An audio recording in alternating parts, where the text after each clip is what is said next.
దేవునికి స్తోత్రం కలుగునుగాక.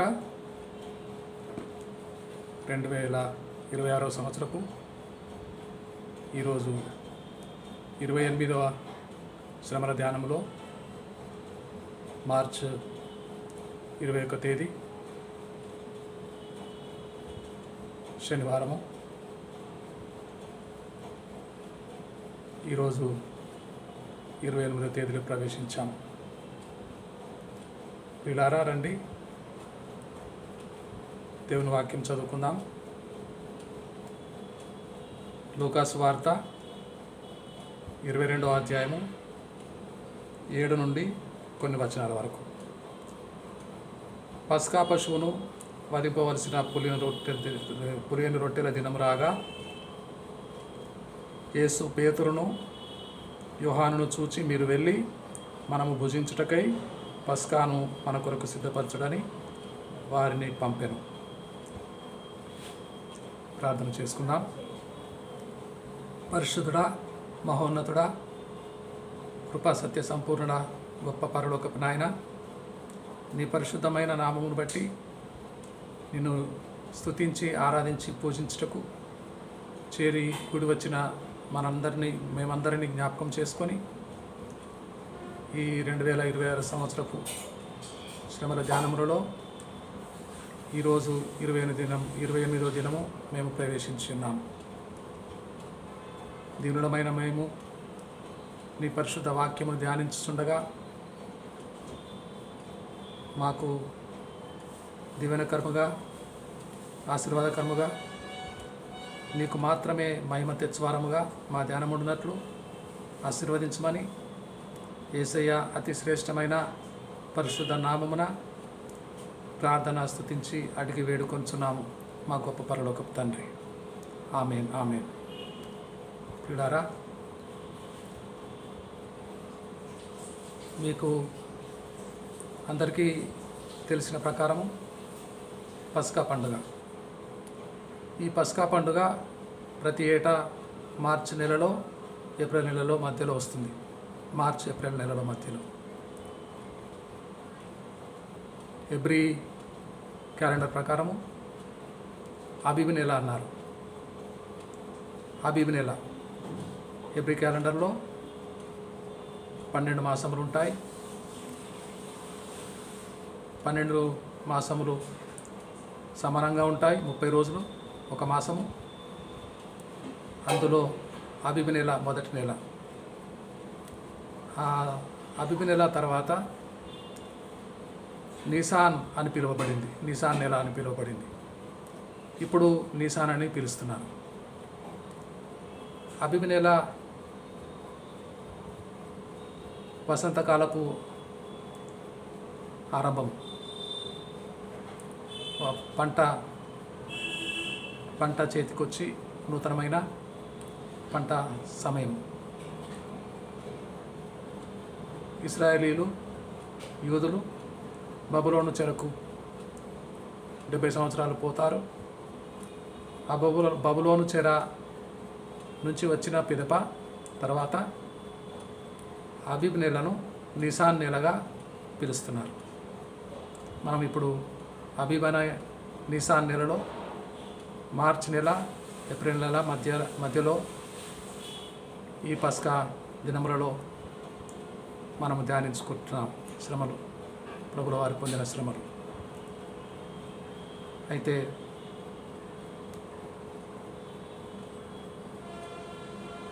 అబీబ్ నెల లేదా నిసాన్ నెల 15వ దినమున పస్కా పండుగ.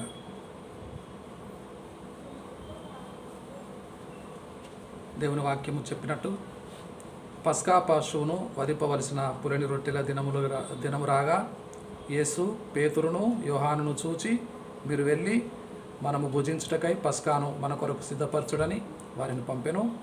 వారు మేమెక్కడ సిద్ధపరచగోరుచున్నామని ఆయనను అడుగగా ఆయన, ఇదిగో మీరు పట్టణంలో ప్రవేశించినప్పుడు నీళ్లకుండా మోసుకొని పోవచ్చున్న ఒకడు మీకు ఎదురుగా వచ్చును. అతడు ప్రవేశించి ఇంటిలోనే అతని వెంట వెళ్ళి, నేను నా శిష్యులతో కూడా పస్కాను పూజించుటకు విడిది గది ఎక్కడని బోధకుడు నిన్ను అడుగుచున్నాడని ఇంటి యజమానితో చెప్పుడి. అతడు సామాగ్రి గల ఒక గొప్ప మేడగదిని మీకు చూపించును, అక్కడ సిద్ధపరచుడని వారితో చెప్పాను. వారు వెళ్ళి ఆయన తమతో చెప్పినట్టు కనుగొని పస్కాను సిద్ధపరచిరి. ఆ గడియ వచ్చినప్పుడు ఆయనయు ఆయనతో కూడా ఉన్న అపోస్తలులను పంక్తిని కూర్చుండిరి. అప్పుడు ఆయన, నేను శ్రమ పడక మునుపు మీతో కూడా ఈ పస్కాను భుజింపవలనని మిక్కిలి ఆశపడుతుంది. అది దేవుని రాజ్యంలో నెరవేరు వరకు ఇక ఎన్నడూనూ దాన్ని భుజింపనని మీతో చెప్పుచున్నాను అని వారితో చెప్పాను. మిగుల ఆశించారట ప్రభుల వారు. అందరూ ఆయా సందర్భాలలో తరచుగా ఎప్పుడో ఒకసారి తప్ప శిష్యులందరూ కూడి వచ్చుట సంభవింపలేదు. మనకు తెలిసిన ప్రకారమే తోమా మిస్ అయిపోయేవాడు. పేతురు, ఆంద్రేయ కూడా మిస్ అవుతూ ఉండేవారు. ఈ 12 మంది ఎప్పుడు కలుస్తారా? పస్కా పశువును భుజింపవలనని మిగుల ఆశపడ్డాడు ప్రభుల వారు. అయితే దేవుని రాజ్యంలో మరలా దీనిని భుజించే వరకు ఇదే ఆఖరు పస్కా పశు భోజనం, ఇదే ఆఖరు పస్కా. ప్రియులారా, సరిగ్గా పస్కా పండుగ నాడే, అనగా అబీబు నెల లేదా నిసాన్ నెల 15వ దినమున ప్రభుల వారు సిలువకు గురై కొట్టివేయబడి మానున వేలాడదీయబడి ప్రాణం ద్వారా పోశారు. పస్కా దేవుడు ఇశ్రాయేలీయులకు మోషే కాలంలో ఐగుప్తు గోషెన దేశంలో ఉండగా బానిసలు చెరకుపోయిన వారు బానిసలు సంతోషముగా చెరపీడితులు పండుగను ఆచరించారు. మొట్టమొదటి పస్కా పండుగ సరిగ్గా ఈ అబీబు నెలలో ఈ నిసార్ మాసమందే 15వ దినమున 14 రాత్రి చెప్పులు తొడుక్కొని వస్త్రములు కట్టుకొని నడుముకు దట్టి కట్టుకొని చేతిలో కర్ర పుచ్చుకొని ప్రయాణానికి బయలుదేరుటకు సిద్ధముగా ఉన్నవారు మాదిరి ఆ పస్కాను భోజనం చేసిరి. పస్కా పశువును వధించిరి, కాల్చుకొని పస్కా పశువు మాంసము తినిరి. దేవునికి మహిమ కలుగునుగాక. అయితే ఎక్కడ అరేంజ్ చేయమంటారు? పేతురు, యోహాను అడుగుతున్నారు, ఎక్కడయ్యా, ఎక్కడ సిద్ధపరచమంటారు?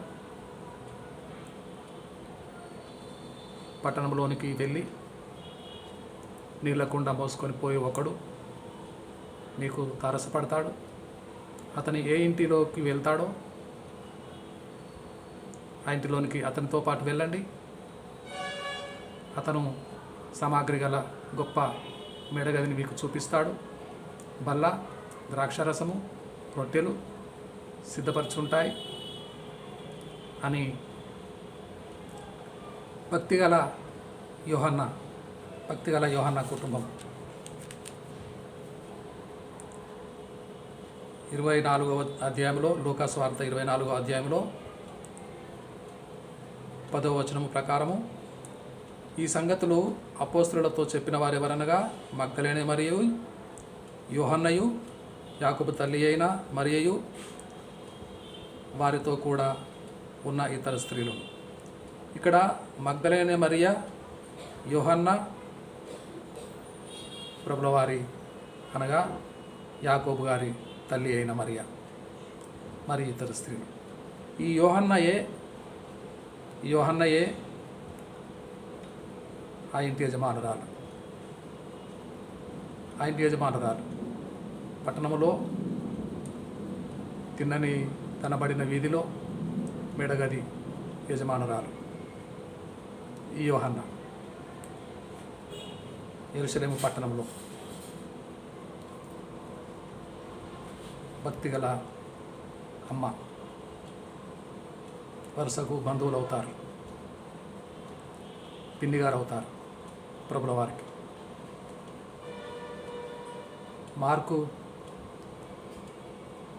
మార్కు ఈమె కుమారుడే. జాన్ మార్కు సువార్త రాసిన భక్తుడు ఈ యోహన్న అనే అమ్మగారు కుమారుడే. అయితే పనివాడొకడు నీళ్ళకుండు మోసుకొని మీకు ఎదురుపడతాడు. అతను ఏ ఇంటిలోనికి వెళ్తున్నాడో ఆ ఇంటిలోనికి వెళ్ళండి. పస్కా ఎక్కడ సిద్ధపరచును, మా ప్రభుల వారు పస్కా ఎక్కడ సిద్ధపరచాలని అడుగుతున్నాడని చెప్పుడి. అప్పుడు అతను మీకు ఒక గది చూపిస్తాడు. ఆ గదిని మన 12 మీతో కలిపి నాతో కలిపి 13 మందికి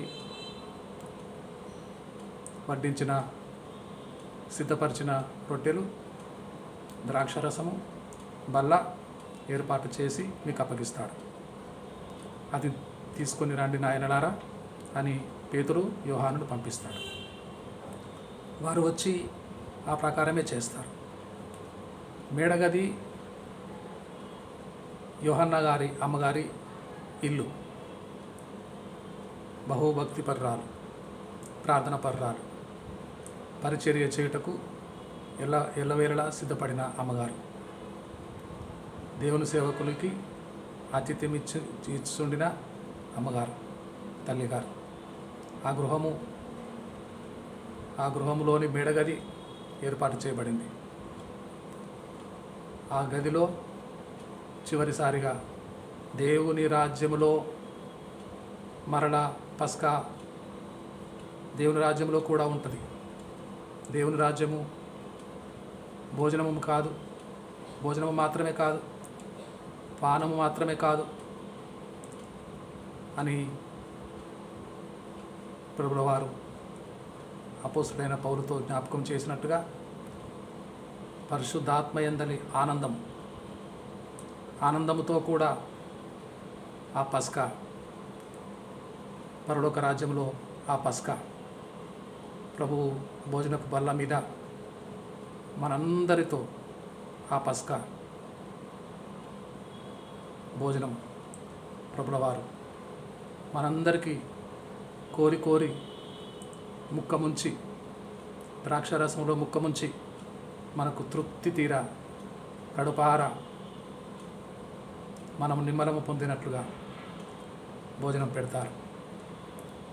ఆయన గాయపడిన అమృత హస్తాలు, 5,000కి 5 రొట్టెలు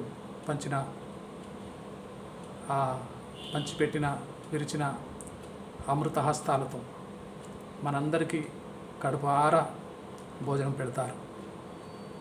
మళ్ళీ అక్కడ ఉంటుంది పరలోక రాజ్యంలో, మరలా అక్కడ ఉంటుంది. ఆ దినం వచ్చే వరకు పరలోక రాజ్యంలో మరలా దాన్ని భోజిస్తాను అని అభయం ఇచ్చాడు ప్రభుల వారు.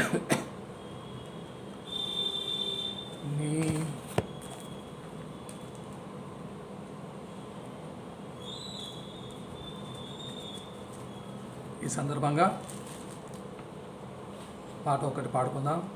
నీ సిల్వలో కార్చినట్టి విలువైన రక్తధారచే, నీ సిల్వలో కార్చినట్టి విలువైన రక్తధారచే పాపము విముక్తి చేసితివి పరిశుద్ధ దేవతనయుడా, పాపము విముక్తి చేసితివి, పరిశుద్ధ దేవతనయుడా. నీ రక్తమే నన్ను శుద్ధీకరించు, నీ రక్తమే నా బాలము, నీ రక్తమే నా బాలము. ప్రార్థన చేసుకుందాం, కళ్ళు మూసుకుందాం, తలలు వంచుదాం. పరిశుద్ధుడా, మహోన్నతుడా, ఆఖరిసారి ఈ భూమి మీద ఉన్నప్పుడు నీ ప్రియ శిష్యులతో ప్రభురాత్రి భోజనము ఆచరించావు. భోజనము ముగిసిన పిమ్మట కీర్తన పాడి ఒలివకు కొండకు గెచ్చమైన తోటలో విభ్రాంతి నొందుటకును, కలవరపడి బాధ నొందుటకును గెచ్చమైన తోటలో వెళ్ళిన ప్రభువా, ఈ రాత్రి భోజనము చివరిసారిగా శిష్యులందరూ కలిసి ఉన్నప్పుడు ఆచరించాలని ఎంతో ఆశపడినావు. అందరూ